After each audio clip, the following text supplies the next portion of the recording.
పరిశుద్ధాత్మ దేవుడు మనందరితో మాట్లాడునుగాక. హెజ్కేల్ గ్రంథము 37 అధ్యాయము మొదటి నుంచి కొన్ని వచనాలు చదువుతున్నాను. అందరూ శ్రద్ధగా వినండి. హెజ్కేల్ గ్రంథము 37 అధ్యాయము 1వ వచనం నుంచి. యెహోవా హస్తము నా మీదికి వచ్చెను, నేను ఆత్మవశుడనై ఉండగా యెహోవా నన్ను తోడుకొని పోయి ఎముకలతో నిండి ఉన్న ఒక లోయలో నన్ను దింపెను. ఆయన వాటి మధ్య నన్ను ఇటు అటు నడిపించుచుండగా ఎముకలు అనేకములు ఆ లోయలో కనపడెను. అవి కేవలము ఎండిపోయినవి. ఆయన, నరపుత్రుడా, ఎండిపోయిన ఈ ఎముకలు బ్రతుకగలవా అని నన్ను అడుగగా, ప్రభువా యెహోవా, అది నీకే తెలియనని నేను అంటిని. చాలండి. దేవునికి స్తోత్రం. హల్లెలూయా. వాస్తవానికి నాకు తెలుగు చదవను రాదు. నేను బైబిల్ రక్షించబడిన కొత్తలో బైబిల్ చదువుతా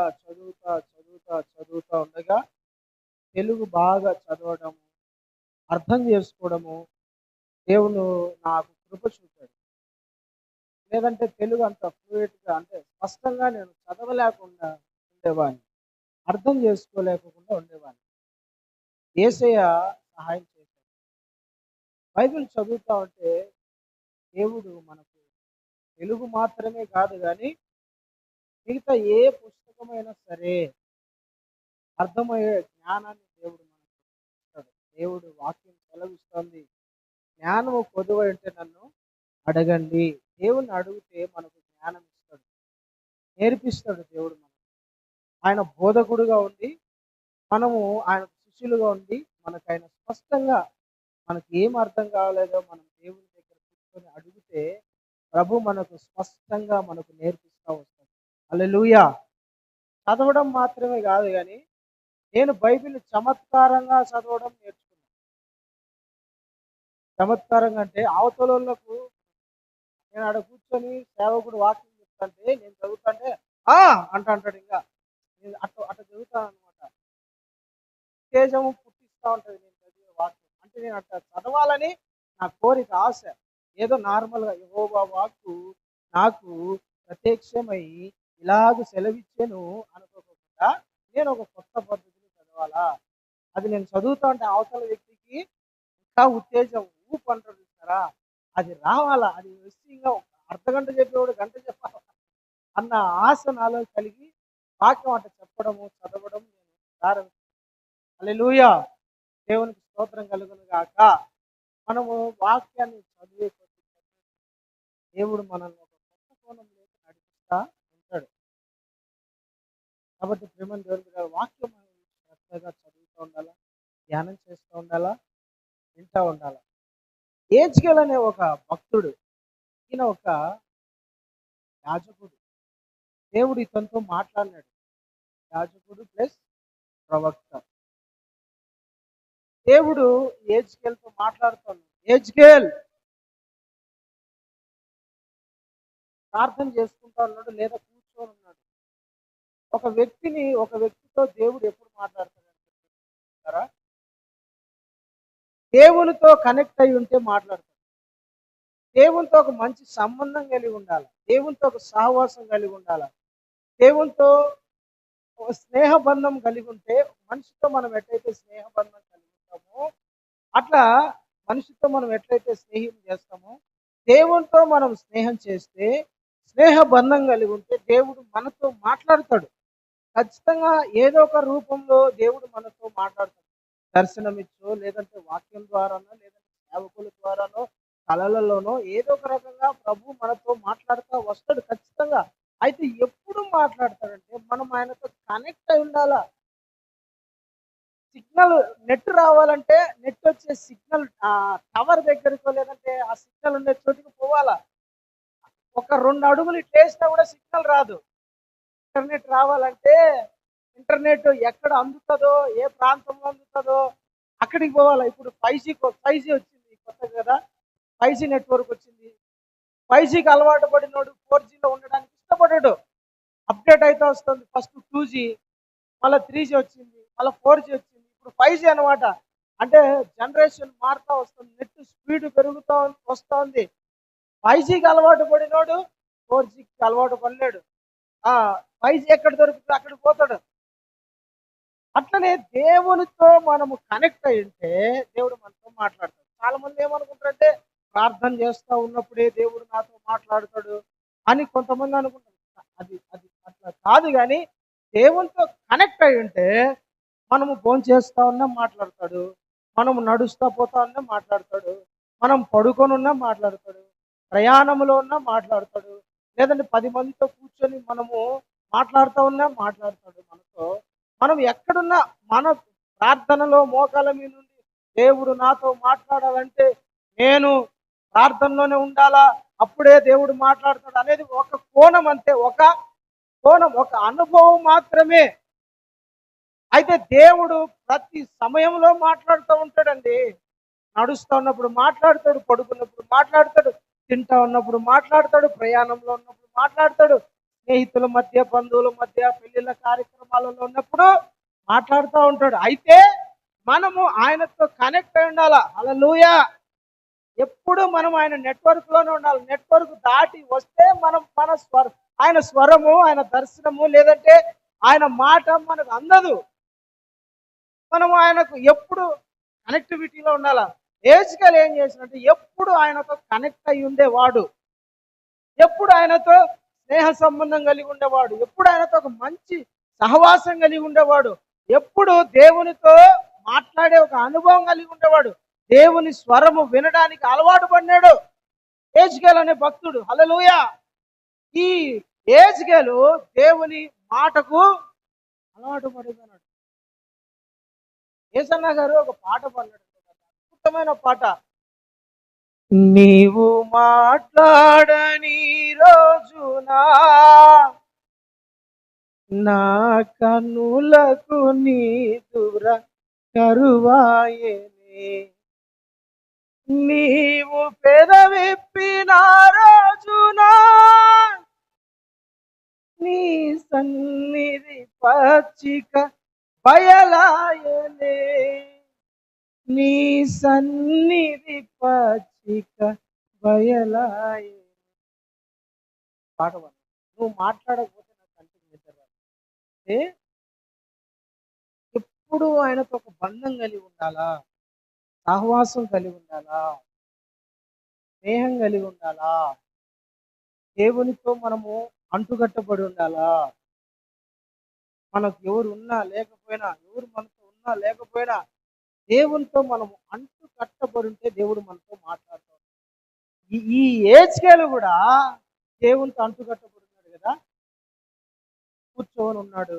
కూర్చున్నప్పుడు దేవుని హస్తం అతని మీదకి దిగి వచ్చింది. దేవుని చెయ్యి అతని మీదకి దిగి వచ్చిందండి. అతని మీదకి దేవుని హస్తం దేవుని చెయ్యి దిగి వస్తానే అతను ఏమైపోయినాడు? ఆత్మవశుడైపోయినాడు. అంటే దేవుని కంట్రోల్ లేక, ఆత్మ కంట్రోల్ లేక వెళ్ళిపోయినాడు. పరిశుద్ధ ఆత్మ వశుడైపోయినాడు. దేవుని వశం అయిపోయినాడు. దేవుని కంట్రోల్ లేక వెళ్ళిపోయినాడు. అతడు మనిషి కంట్రోల్లో లేడు. ఎవరు కంట్రోల్లో ఉన్నాడు? దేవుని కంట్రోల్ లేక వెళ్ళిపోయినాడు. దేవుడు అతన్ని కంట్రోల్ చేయడం మొదలు పెట్టినాడు. దేవుడు అతనితో మాట్లాడుతూ ఉన్నాడు. దేవుని చెయ్యి అతని మీదకి దిగి వచ్చేసింది. అతను ఏమైపోయినాడు? ఆత్మవశుడైపోయినాడు. ఆత్మతో నిండిపోయినాడు. ఆత్మతో నిండిపోతానే దేవుడు అతన్ని చేయి పట్టుకొని ఒక లోయలేకి పిలుచుకుపోతా అన్నాడు. చేయి పట్టుకొని ఏజ్కేల్ ఒక లోయలేకి పిలుచుకుపోతా అన్నాడు. ఆ లోయలోకి తీసుకుపోయినప్పుడు ఆ లోయ ఎట్లుందని తెలిసిన? ఎముకలతో నిండిపోయింది. మొత్తం ఎముకలే. ఆ లోయ అంతా ఎముకలు. ఏడ చూసినా కూడా కాలు పెడితే అట్లా కంటి చూపు మేరకు ఎముకలే ఉన్నాయి. అన్ని పుర్రెలు, అన్ని ఎముకలు. ఏడ చూసినా ఒక కాళ్ళది ఎముక, ఒక తల ఎముక, ఒక బోను వెన్నెముక ఒక చోట, అన్ని రకరకాలుగా ఎముకలన్నీ చల్లా చేతులుగా పడిపోయి ఉన్నాయి. అర్థం కాలే నాకు. ఆత్మవశుడైపోయినాడు. దేవుని ఆత్మతో నిండిపోయినాడు. దేవుడు అతన్ని తీసుకుపోయి ఎముకల లోయలోకి దించేసినాడు. కానీ అర్థం కాలే, దేవుడు నన్ను ఎందుకు ఈడికి తీసుకొచ్చినాడు, ఎందుకు ఎముకల లోయలోకి దించేసినాడు. మనం అనుకుంటాము దర్శనం వస్తే దర్శనం వచ్చినప్పుడు తెల్లటి మల్లెపూలు కనపడాలా, ఆ మల్లెపూల మీద మనం నడవాలా, లేదంటే నా మీద పావురాలు ఎగురుతా ఉండాలా, లేదంటే నేను ఏదో సంథింగ్ ఒక ఎక్కడైనా ఉన్నట్టు అలాంటి దర్శనాలే రావాలని మనం కోరుకుంటాం. కానీ దేవుడు డిఫరెంట్ టైప్స్ ఆఫ్ దర్శనాలు మనకి ఇస్తాడు. రకరకాల దర్శనాలతో దేవుడు మాట్లాడుతూ ఉంటాడు. ప్రతి దర్శనం వెనకాల ఒక ఆత్మీయ అర్థం ఉంటది, ప్రతి కళ వెనకాల ఒక ఆత్మీయ అర్థం ఉంటది. అన్ని కళలు దేవుని ద్వారా రావు, కానీ కొన్ని కళలు దేవుని ద్వారా వస్తాయి, కొన్ని కళలు దుష్టుడు కూడా తీసుకొస్తాడు. అన్ని కళలు దేవుని ద్వారా, అన్ని దర్శనాలు దేవుని ద్వారా రాకపోవచ్చు, అన్ని దర్శనాలు దయ్యం ద్వారా కూడా రాకపోవచ్చు. అయితే మనం గుర్తుపట్టాలా, ఈ ఏజ్కేల్ని దేవుడు ఎముకల లోయలోకి తీసుకుపోయినాడు. ఎముకల లోయ అదొక భయంకరమైన లోయ అనుకో. ఆ ఎముకల ఉండే చోటు, ఎముకలు అంటే శవాలు కుళ్ళిపోయి మాంసం అంతా మట్టిలో కలిసిపోయి ఎముకలు మాత్రం మిగిలిపోయినాయి. అసలు మనం ఎముకల లోయ, ఒక లోయలో ఎముకలు ఉంటే మనం ఎట్లుంటాం, మనం చూడగలమా? భయపడిపోతాం, వణుకు పుడుతుంది కదా. హల్లెలూయా, వణుకు వచ్చేస్తుంది. అలాంటి ఎముకలను చూస్తే మనం ఏదో ఒకటి రెండు అంటే సరే, కొన్ని ఎముకల లోయలో ఒక గొప్ప భయంకరం కుప్పలు ఉన్నాయి. అప్పుడు దేవుడు అతనితో మాట్లాడుతూ ఉన్నాడు, ఎజ్కేలు, ఎండిపోయిన ఈ ఎముకలు ఉన్నాయే, తిరిగి బ్రతకగలవా? ఏమంటున్నాడు? నరపుత్రుడా, ఎండిన ఎముకలు బ్రతకగలవా? ఈ బ్రతుకుతాయా? ఎండిన ఎముకలు ఏడైనా బ్రతుకుతాయా అండి? చచ్చిపోయి కుళ్ళిపోయి మట్టిలో కలిసిపోతే ఎముకలు ఉంటాయి, ఇంకా ఏడ బ్రతుకుతాయి? బ్రతుకుతాయి ఎముకలు. కొన్ని హాస్పిటల్స్లో ఏమంటారు, మెడికల్ కాలేజీలలో ఉంటాయి స్కెల్టన్స్, ఎముకలు అస్థిపంజరాలు ఉంటాయి. ఖచ్చితంగా అది మనిషి ఆకారంలోనే ఉంటాయి, కాకపోతే దాంట్లో బ్రతికించగలరేమైనా? దేవుడి వల్ల కాదు, అది అసాధ్యం. ఏజ్కేలు అంటున్నాడు, ఏజ్కేలు, ఈ బ్రతకగలవా నాయనా? ప్రభా నీకే తెలియను. ఏజ్కేలు ఎట్లా ప్రశ్నించాడు దేవుడు, ఏజ్కేలుకో ప్రశ్న వేస్తున్నాడు, నాయన ఇవి బ్రతకగలవా? అప్పుడు ఏజ్కేలు ఏమనాలా? లేవు, బ్రతకలేవు ప్రభా అనాలి కదా. ప్రశ్న వేసినాడు, దానికి స్పష్టమైన సమాధానం ఏంటంటే బ్రతకలేవు, జరగదు, అవి అట్లే ఉంటాయి అని చెప్పాలి. కానీ ఏజ్కేలు ఏమంటాడంటే నాకు తెలియదు, నీకే తెలియాలన్నాడు. నీకే తెలియాలి ప్రభా, అవి బ్రతుకుతాయో లేదో నీకే తెలుసు. దేవునికి స్తోత్రం కలుగును గాక. నీకే తెలుసు. ఎండిన ఎముకలు బ్రతకగలవో, ఎండిన ఎముకలు అట్లే ఉంటాయో, జీవం లేకుండా ఉండగలవో, అన్నిటినీ నీకే తెలుసు. నువ్వు జగమెరిగిన వానివి, నీకు అన్ని తెలుసు ప్రభా, నీకు మరువైనది ఏది లేదు. నువ్వు బ్రతికించాలంటే బ్రతికించగలవు, అట్లే ఉండాలంటే ఉండగలవు. అన్ని నీ చేతిలో సమస్తం ఏదైనా సాధ్యమే, ఏమైనా చేయగలిగిన వాడివి. అట్లే ఉండిపోవాలంటే అట్లే ఉండిపోతాయి, లేదు బ్రతకాలంటే బ్రతుకుతాయి. నీకే తెలుసు ప్రభా, నాకేం తెలుసు నాయన. ఒకవేళ నేను బ్రతకలేవు అంటే అవి ఖచ్చితంగా బతికిస్తావు, అవి బ్రతకగలవు అంటే లేదు బతకవంటావు. కాబట్టి చిక్కులు ఎందుకు పడడము నీకే తెలుసు ప్రభా అని దేవుని మీద వేసేసినాడు ఏజ్కేలు.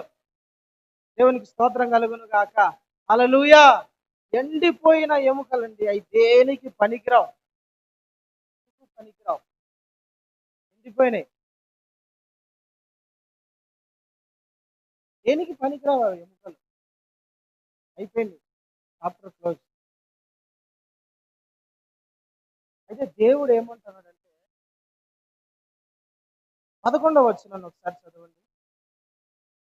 అప్పుడు ఆయన నాతో ఇట్లా, నేను నరపుత్రుడా, ఈ ఎముకలు ఇశ్రాయేలులందరినీ సూచించుచున్నవి. వారు మన ఎముకలు ఎండిపోయెను, మన ఆశ విఫలమాయను, మనము నాశనమైతిమి అని అనుకొనుచున్నారు. ఏమనుకుంటున్నారంట? ఇశ్రాయేలుల గురించి ఈ మాట వాళ్ళు అనుకుంటున్నారు, మేము ఎముకల్లాగా ఎండిపోయినాము, మాలో జీవం లేదు, మాలో శక్తి లేదు, మాలో బలం లేదు, మాలో తెలివి లేదు, మాలో జ్ఞానం లేదు, మేము శూన్యముగా అయిపోయినాం, మేము తెలివి లేని వాళ్ళగా అయిపోయినాం, మేము నాశనం అయిపోయినాము. మాకు ఆశ లేదు. మా ఆశలన్నీ అడుగంటిపోయినాయి. మా ఆశలన్నీ పోయినాయి. మాకంటూ బ్రతుకుతామని ఆశ లేదు, బాగుపడతామని ఆశ లేదు, జీవిస్తామని ఆశ లేదు, మళ్ళా నా వ్యాపారం నిలబడుతుందన్న ఆశ లేదు, మళ్ళా నా కుటుంబం కట్టబడుతుందన్న ఆశ లేదు, మళ్ళా నా బతుకు బాగవుతుందన్న ఆశ లేదు.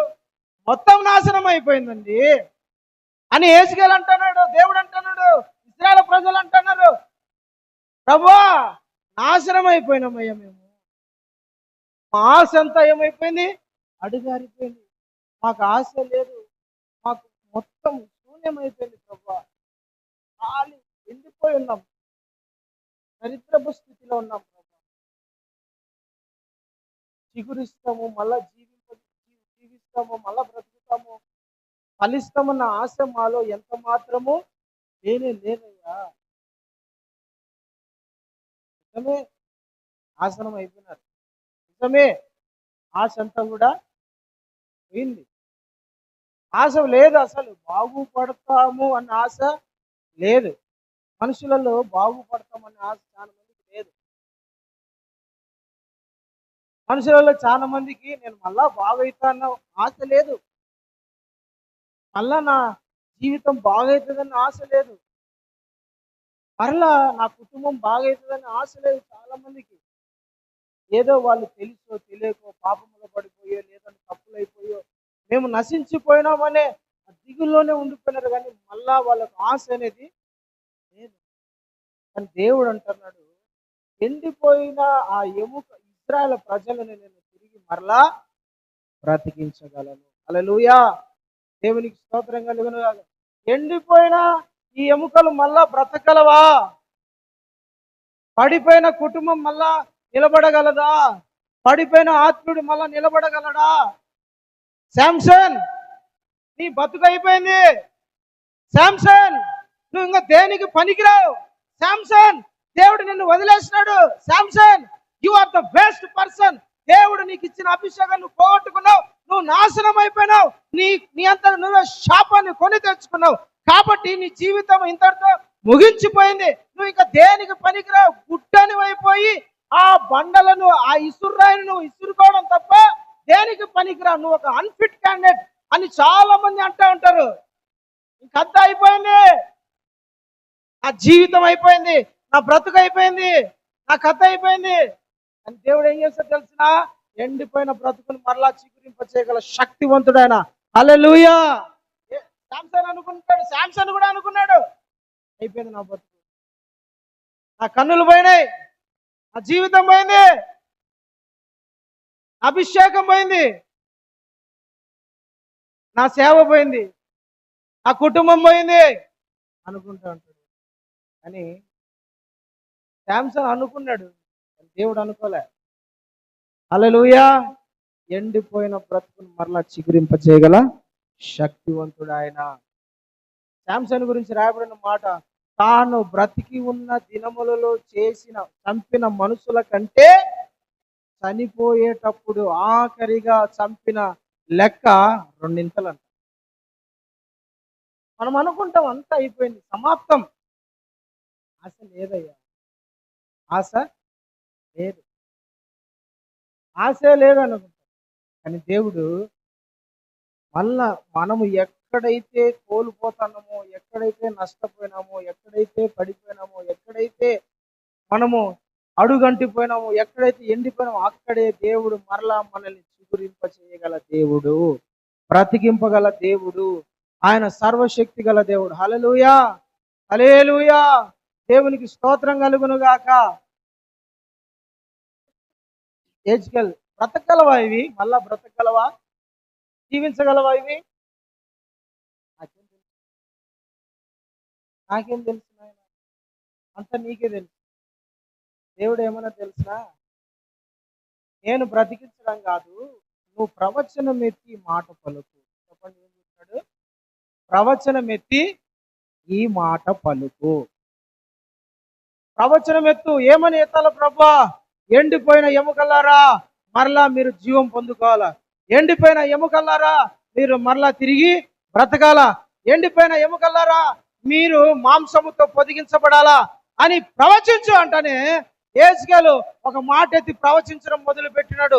ఎండిపోయిన ఎముకలన్నీ మరలా దాని మీద రక్తము, నరములు, చర్మము సమస్తము రావడం మొదలు పెట్టినాయి. హల్లెలూయా, హల్లెలూయా. దేవునికి స్తోత్రం కలుగును గాక. చెప్పేది వింటారా? ఆ ప్రవచన వాక్యమే దేవుడు మనలో పెట్టినాడు. ఆ విశ్వాస వాక్యమే దేవుడు మనలో పెట్టినాడు. ఆ ప్రవచనము దేవుడు, అదే శక్తి, అదే పవర్ దేవుడు నీలో, నాలో, మనందరిలో కూడా పెట్టినాడు దేవుడు. అయితే నువ్వు నీ నోటితో ఏం పలకాలంటే ప్రవచనం ఎత్తి పలకడం నేర్చుకోవాలా. బ్రతుకుతుందని, జీవిస్తుందని, కట్టబడుతుందని, మరలా నిలబడుతుందని, బాగవుతుందని, దేవుడు మళ్ళా సమస్తమును బాగు చేయగల శక్తివంతుడని నువ్వు నమ్మి విశ్వాసంతో పలుకుతే దేవుడు కార్యాలు ఖచ్చితంగా చేస్తాడు. అయిపోయిందన్నా, అయిపోయింది కథ. ఇంతే. ఒక ఆమె ఉంది. ఆమె ఇంటి నుంచి వేరే చోటుకి, వేరే ఊరికి, ఇంకొక ఊరికి, గ్రామానికి వెళ్ళాలంటే మధ్యలో ఒక కొండ ఉంది. కొండ అడ్డం ఉంటే ఈమె ఈమె ఇంటి నుంచి ఆ ఊరికి, గ్రామానికి వెళ్ళాలంటే చుట్టూ కొండంతా తిరుగుకొని పోవాలా, లేదంటే కొండ ఎక్కిపోవాలా. కొండ ఎక్కలేదు, ఇట్లా తిరిగి పోవాలని చాలా దూరం. చాలా ప్రయాణం ఉంది, చాలా దూరం వెళ్ళిపోవాలి. పొద్దున ప్రయాణం అయిపోతే ఎప్పుడో సాయంత్రం చేరుకుంటుందా ఆమె ఇంటికి. ఇట్లా కాదని దేవుని వాగ్దానాలను ఎత్తిపట్టి ప్రార్థన చేయడం మొదలుపెట్టింది. ఏమని? ప్రవ్వా, ఇంత దూరం నేను తిరిగి పోలేకున్నా, ఇంత దూరం నా వల్ల కావడం లేదయ్యా. ఈ కొండ, యేసు నామం నీ కొండ తొలగించబడాలా, యేసు నామం నీ కొండ పోవాలా. విశ్వాసముతో పలకడం మొదలుపెట్టింది, విశ్వాసముతో చెప్పడం మొదలుపెట్టింది. ఈ కొండ యేసు నామమున నాకు అడ్డుగా ఉండకూడదు. యేసయ్య ఏమన్నాడు? సందేహింపక విశ్వాసముతో. ఈ కంబలి చెట్టు వేళ్లతో సహా పెలిగించబడి పక్కన పడాలంటే పడుతుంది. మీకు కనపడే కొండ అది తీసివేయబడి నీళ్ళలో, సముద్రంలో పడివేయబడాలంటే పడివేయబడుతుంది. విశ్వాసముతో మనము అడిగితే, ప్రార్థన చేస్తే, విశ్వాసంతో పలుకుతే దేవుడు ఖచ్చితంగా కార్యం చేస్తాడు. విశ్వాసములో మనము సందేహం లేకోకుండా, అనుమానం లేకోకుండా ఖచ్చితంగా విశ్వాసంతో పలుకుతే అడ్డుగా ఉన్న ప్రతిదీ తొలగించబడతాయి. హల్లెలూయా. ఆమె విశ్వాసంతో ఒకటే మాట, యేసయ్య నామమున ఈ కొండ నాకు అడ్డుగా ఉంది, ఇది ఉండకూడదు. ఒకటే పలుకు.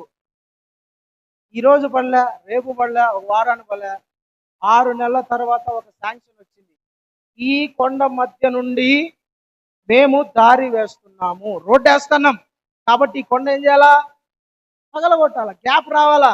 ఆ కొండ చీల్చి, కొండ బద్దలు, ఆ కొండను పగలగొట్టేసి ఆ కొండకు మధ్యలో దారి ఏర్పాటు చేయాల. ఈమె ప్రార్థన చేసిన 6 నెలలకి ఏమొచ్చింది? శాంక్షన్ లెటర్ వచ్చింది. 7వ నెల పని స్టార్ట్ చేసినారు. కరెక్ట్గా 2-3 సంవత్సరాలకు ఆ కొండ అనేది లేకోకుండా పోయింది. హ్యాపీగా నడుస్తే ఇప్పుడు దగ్గర వెళ్ళిపోయింది. విశ్వాసముతో పలికితే, విశ్వాసముతో మాట్లాడితే, విశ్వాసముతో మనం ఏం చెప్తే అది కార్యం జరుగుతుంది ఖచ్చితంగా. అయితే విశ్వాసముతో పలకడం నేర్చుకోవాలా. కృంగిపోకూడదు, అధైర్యపడకూడదు.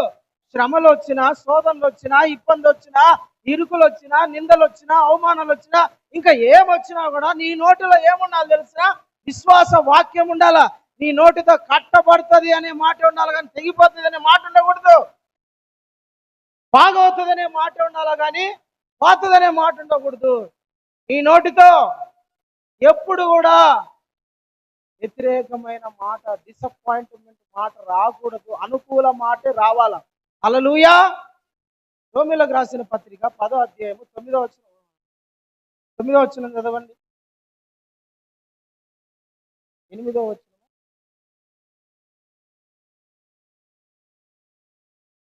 8వ వచనం.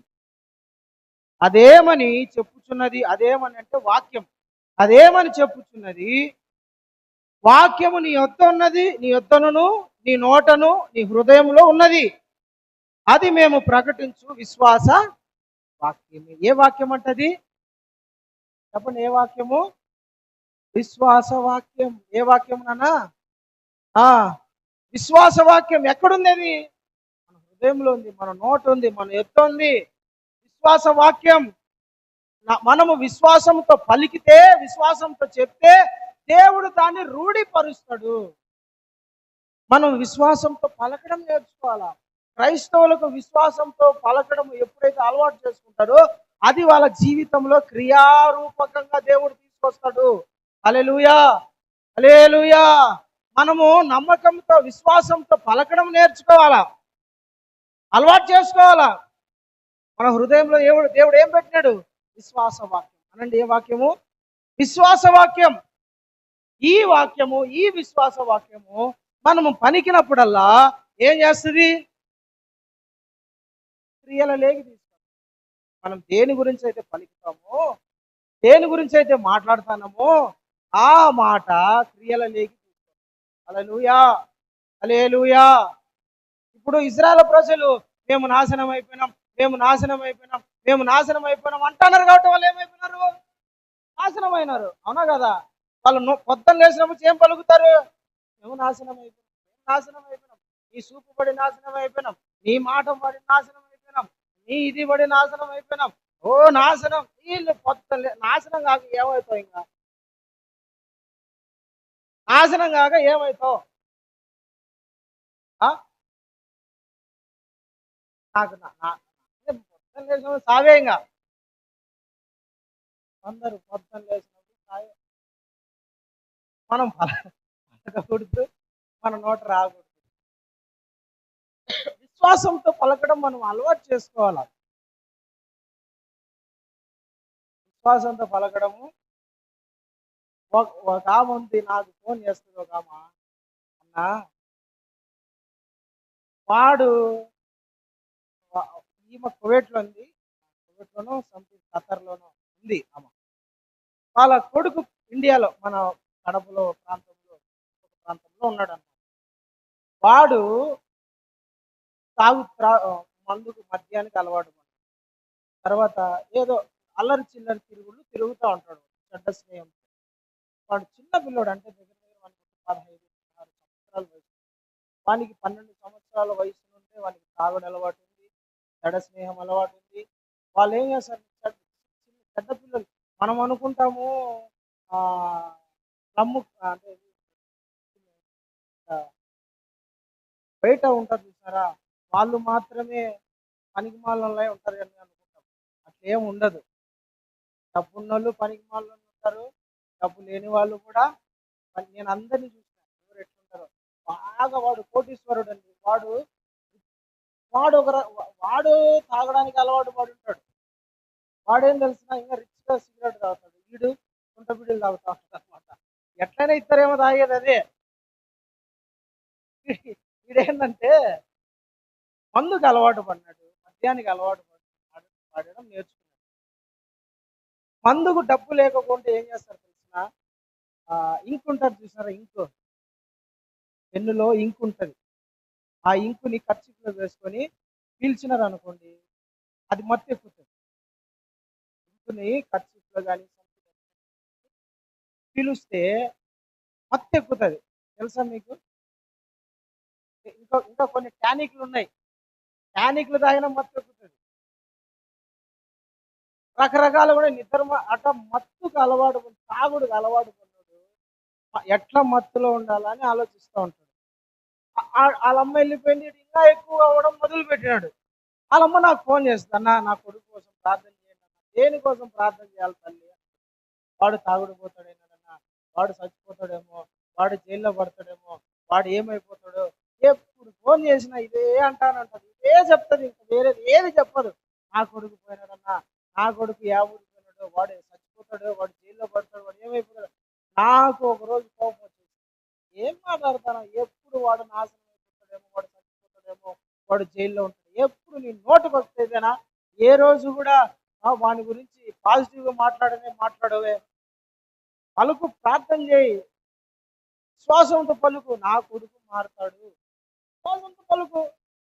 వాడు పనికి మాలినాడు ఈమె ఈమె నోటి మాటలతోనే అయిపోయినాడు వాడు. మనం సారి ఇజ్రాయెల్ ప్రజలు ఏంటంటే సారి నాశనం అయిపోయింది.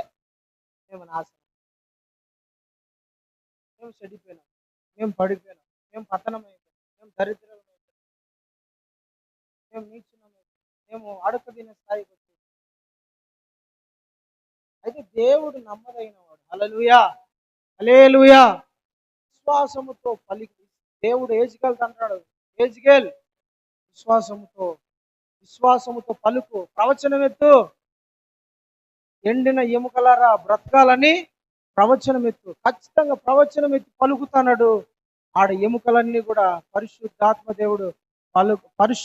దేవుడు కార్యం చేస్తా ఉన్నాడు. హల్లెలూయా, హల్లెలూయా. మనము ప్రవచనం ఎత్తి పలకడము స్టార్ట్ చేస్తే, మాట్లాడడం ప్రారంభిస్తే, దేవుడు ఖచ్చితంగా అద్భుతాలను చేయడము కార్యం చేస్తాడు. హల్లెలూయా, హల్లెలూయా. ఎండిన ఎముకలను దేవుడు బ్రతికించాడు, మహా సైన్యంగా మార్చినాడు. ఎండిన ఎముకలలో జీవం పోసిన దేవుడు, ఎండిన ఎముకలను బ్రతికించిన దేవుడు మనల్ని బ్రతికించలేడా? మన జీవితంలో కార్యం చేయలేడా? మన జీవితంలో అద్భుతం చేయలేడా?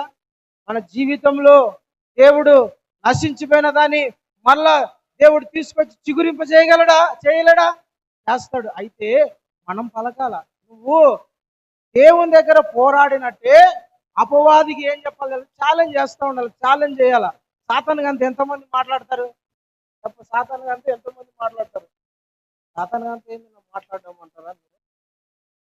సాతాను గంత ఎంతమంది మాట్లాడతారు? అపవాదితో మాట్లాడతారా? దేవునితో మాట్లాడినట్టే అపవాది అంతా మాట్లాడినారు ఎప్పుడైనా? దేవునితో మాట్లాడినట్టే ఒక టైంలో దేవునితో మాట్లాడినట్టే ఒక టైంలో అపవాది అంతా మాట్లాడాలి. మాట్లాడటం అంటే ఏయ్ నీ వల్ల కాదు, నీ వల్ల జరగదు. యేసయ్య సైతాన్ గారితో మాట్లాడినాడు, పౌలు సైతాన్ గారితో మాట్లాడినాడు. అట్లా మనం కూడా సాతాను గారిని గర్దించాలా, ఎదిరించాలా, వాటితో పోరాడాలి. హల్లెలూయా, హల్లెలూయా.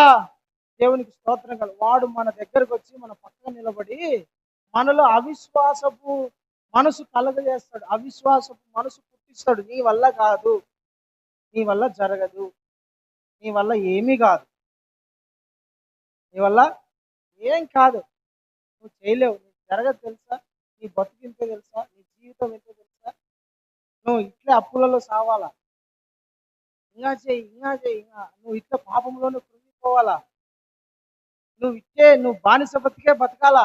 వాడు అట్లా మనసు లేకొచ్చి హృదయంతో మనతో మాట్లాడతాం, అది మనం గ్రహించం.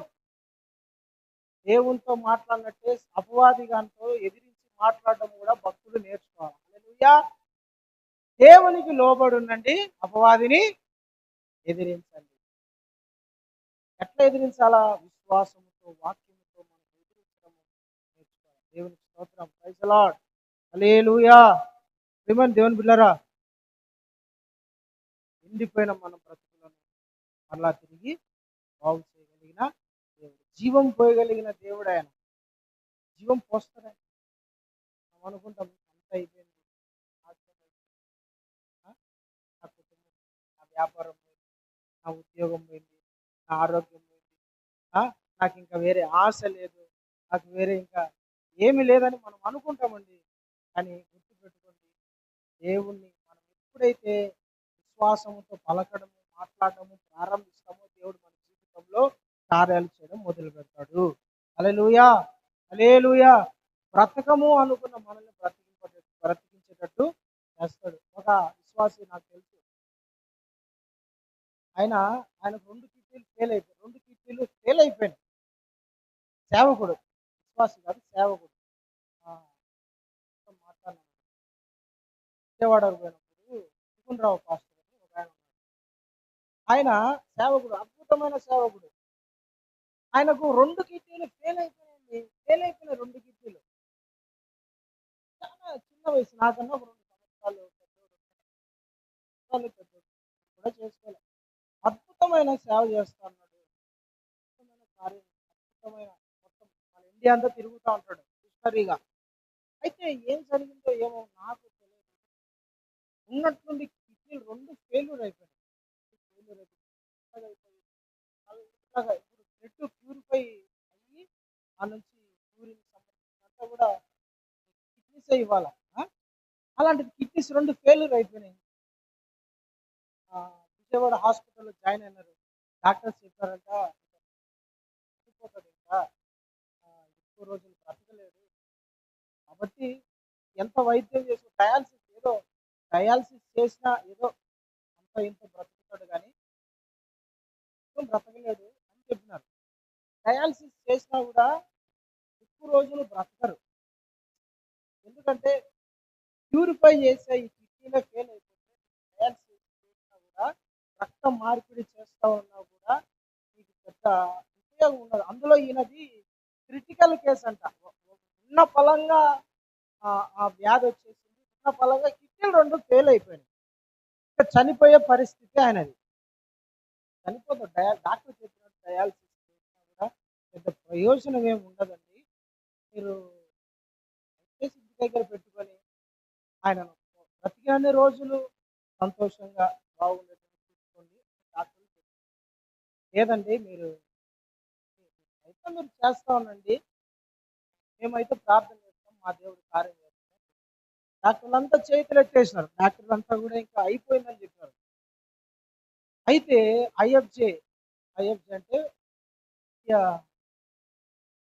India for IM from Zephaniah Shastri గారు సేవకుల సమూహాన్ని ఒకటి తయారు చేశారు. అలా అక్కడంతా కూడా ప్రార్థన చేస్తూ ఉంటారు. ఆ ప్రార్థన అంశం అంతా అందరికీ, ఆయన తెలిసిన సేవకులందరి వరకు ఈ ప్రార్థన అంశం ఫలాని సుగుణరావు పాస్టర్ గారికి సరిగ్గా లేవు, ప్రార్థన చేయట్లేదు. మేము అలాగే సేవకులు మొత్తం మన ఆంధ్రాలో, తెలంగాణలో, ఆయా చోట్ల అందరు సేవకులు కలిసి ఆయన కోసం ప్రార్థన చేయడం మొదలుపెట్టారు. డాక్టర్స్ చెప్పారు ఇతను చనిపోతాడు అనుకున్న స్టేజ్లో దేవుడు అతని జీవితంలో కార్యం చేశాడు. హల్లెలూయా, హల్లెలూయా. మనం అనుకుంటాము అయిపోయింది ఈ పరిస్థితికి వచ్చేసింది కాబట్టి ఇంకా పనికిరామని మనం అనుకుంటాం. కానీ దేవుడు, హల్లెలూయా, మనం ఆయన మీద ఆధారపడాలా, ఆయన మీద ఆనుకోవాలా, మనం ఆయన మీద డిపెండ్ అవ్వాలా. యెషయా గ్రంథంలో ఉంటుంది కదా 40వ అధ్యాయంలో, యెహోవా కొరకు ఎదురు చూసే వాళ్ళు ఏం చేస్తారంట? నూతన బలము పొందుకుంటారంట. వారు పక్షిరాజు వలె పైకి ఎగురుతారు. దేవుడు వాళ్ళకి ఎలాంటి బలాన్ని ఇస్తాడు? కొత్త బలాన్ని ఇస్తాడు. కొత్త యవన బలాన్ని, పైకి ఎగిరే బలం. పైకి ఎవరు ఎగురుతారు? పైకి ముసలోళ్ళు ఎగురుతారా? కట్టెలు పట్టుకొని నడిచే వాళ్ళు ఎగురుతారా? ఎవరు ఎగురుతారు? జగరియా లాంటారు, లీలాకరణ లాంటి వాళ్ళు ఎగురుతూ ఉంటారు. యవనస్తులు బాగా ఎగిరి ఎగిరి ఎగిరి ఎగిరి పెడతా ఉంటారు. అట్లాంటి బలాన్ని అంట దేవుడు, ఆత్మీయ బలాన్ని దేవుడు మనకు ఇస్తాడు. హల్లెలూయా, హల్లెలూయా. యేసుగేల్ నాశనం అయిపోయిన ఇలా బ్రతుకులు మరలా బాగా కాగలవా? ఆ మాట చదవండి ఒకసారి. యేసుగేల్ గ్రంథము 37వ అధ్యాయము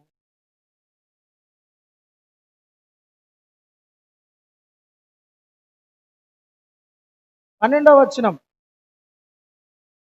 కాబట్టి ప్రవచనం ఎత్తి వారితో ఇట్లను, ప్రభువు యెహోవా సెలవిచ్చినదేమనగా, నా ప్రజలారా, మీరున్న సమాధులను నేను తెరిచెదను, సమాధులలో నుండి మిమ్మను బయటికి రప్పించి ఇశ్రాయేలుల దేశంలో తోడుకొని వచ్చేదను.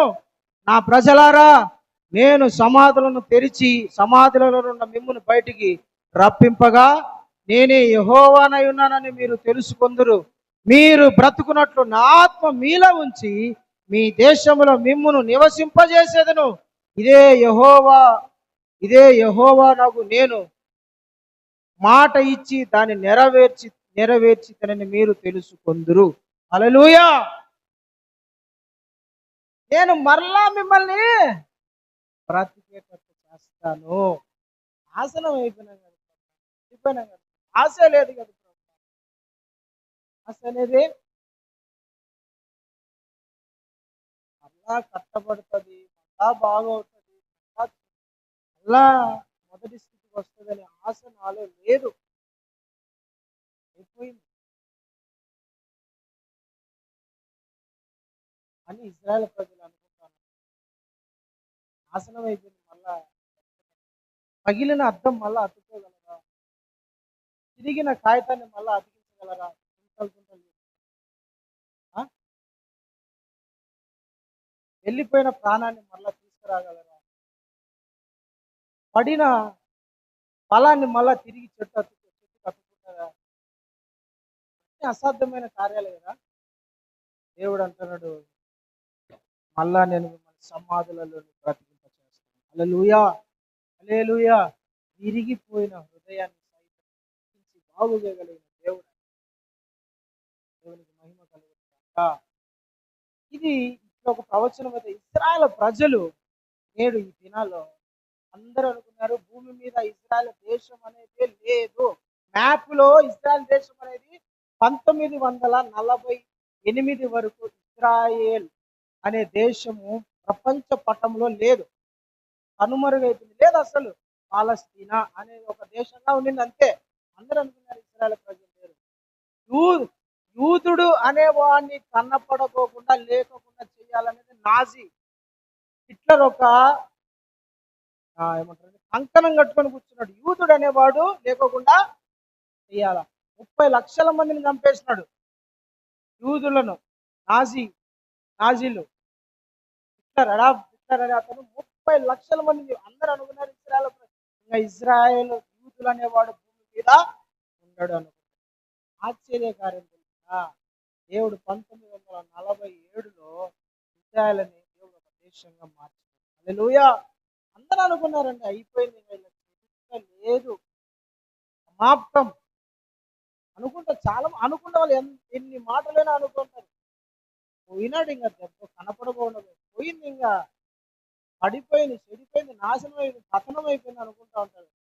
దేవుడు చెప్తా మరలా తిరిగి లేపుతాడు. హల్లెలూయా. తన భక్తులను పడిపోవడం ఆయనకు ఇష్టం లేదు. నీతిమంతులు 7 సార్లు పడిపోయిన ఆయన లేపుతాడు. వారిని మళ్ళా ఏం చేస్తాడు?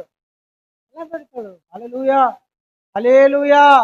మళ్ళా తిరిగి బ్రతికింపగలిగిన దేవుడు. అయితే మనం ఏం చేయాలి తెలిసిన, ప్రతిదీ మనము విశ్వాసముతో పలకడం నేర్చుకోవాలి, విశ్వాసంతో మాట్లాడడం నేర్చుకోవాలా, విశ్వాసముతో మనము చూడడం నేర్చుకోవాలా. విశ్వాసంతో నా జీవితం ఖచ్చితంగా బాగవుతుంది, నా పరిచర్య మళ్ళా బాగవుతుంది, నా కుటుంబం బాగవుతుంది, నా వ్యాపారం బాగుతుంది, నా పిల్లలు బాగవుతారు, నేను భయపడాల్సిన అవసరం లేదు, నేను నమ్మిన దేవుడు నమ్మదైన దేవుడు గొప్ప కార్యాలు చేయడానికి శక్తివంతుడని విశ్వాసంతో.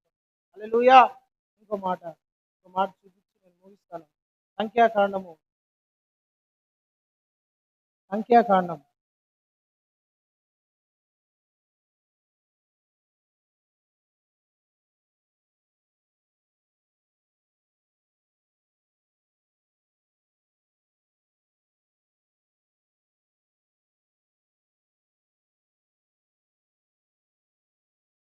17 అధ్యాయం.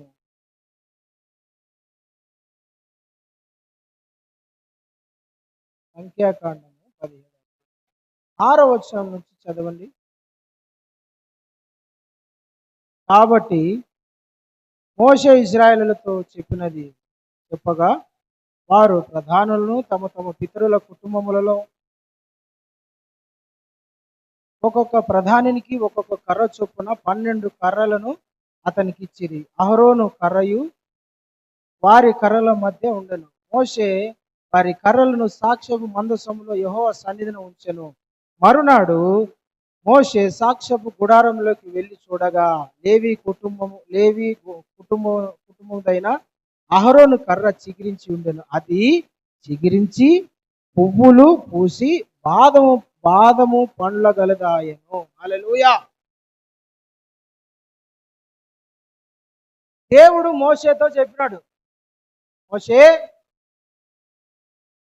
వీళ్ళు అంటున్నారు ఏమని, మోషే మీద తిరుగుబాటు చేసినారు చాలా మంది. సేవ ఎవడు చేయాలా? ఏంటి అహరోనే నా సేవ చేసి మేము కూడా సేవ చేస్తాం. అహరోనే నా సేవ చేసేది. మేము కాదా? మేము పరిశుద్ధులం కాదా? మేము భక్తిపరులం కాదా? మమ్మల్ని దేవుడు ఎన్నుకోలేదా? మమ్మల్ని దేవుడు పిలుచుకోలేదా? అని మోషే మీద తిరుగుబాటు చేస్తున్నారు. అహరోను ఒకడేనా?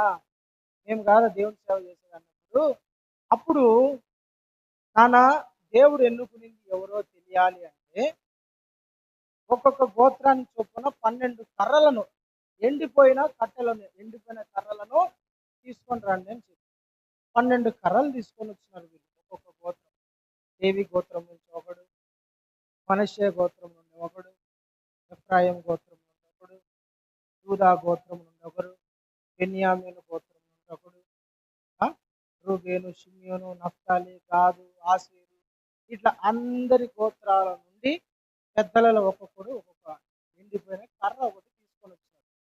అందరు తీసుకొని వచ్చి మోషే చేతికి, దైవజనం చేతికి, ఆ కర్ర ఏమైంది?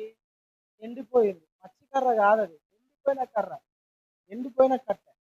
అది తీసుకొని వచ్చి దైవజనుని చేతికి, దైవజనుడు తీసుకొని పోయి దేవుని సన్నిధిలో మందిరం లోపల పెట్టి 3 రోజుల తర్వాత రాపండి అందరూ. 3 రోజుల తర్వాత వచ్చిన తర్వాత ఆ 12 కర్రలను బయటికి తీసుకొని వచ్చి 11 కర్రలు తీసుకుపోయినట్లే ఆడున్నాయి. 12వ కర్ర ఉంది, అహరోను, లేవి గోత్రానికి సంబంధించిన అహరోను కర్ర. అది దేవుని సన్నిధిలో ఏమైందంట? అది చిగురించి దానికి పూత వచ్చి దానికి బాదము కాయలు కూడా కాసాయి. హల్లెలూయా!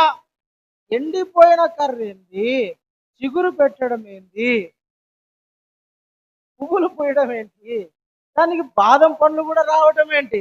ఆశ్చర్యపోయినారు అందరూ. ఎండిపోయిన కర్ర కదా, దేనికి పనికిరాని కర్ర కదా, ఎందుకు ఉపయోగపడని కర్ర కదా. నేను చెప్పేది వింటారా? దేవుడు నువ్వు ఎండిపోయిన స్థితిలో ఉండని, అయితే మనం దేవుని సన్నిధిలో మనము ఎండిపోయే కొద్ది మనల్ని ఇంకా ఇంచేవాళ్ళు, అనిచేవాళ్ళు, తొక్కేవాళ్ళు ఎక్కువ. గుర్తుపెట్టుకో. ఎండిపోయే కొద్ది ఏం చేస్తారు? పచ్చి కర్రను తొక్కడు ఎవడు, ఎండిపోయిన కర్రని పడుస్తాడు కదా, అవునా కదా? ఎండిన కర్ర ఎండే కొద్ది ఏమవుతుంది? ఎక్కువ ఎండే కొద్ది ఇరుస్తానే ఉంటారు. ఇంకా మనము ఎంత నాకు ఇప్పుడు ఉండే కష్టాలు ఎక్కువ అంటే ఇంకా వచ్చి పడినాయా, ఇప్పుడుండే నష్టాలు కన్నా ఇంకా ఎక్కువ వచ్చి పడినాయా, ఇప్పుడున్న బాధల కన్నా ఇంకా ఎక్కువ బాధలా, ఇప్పుడున్న శ్రమల కన్నా ఇంకా ఎక్కువ శ్రమలా అని మనం అనుకుంటాం.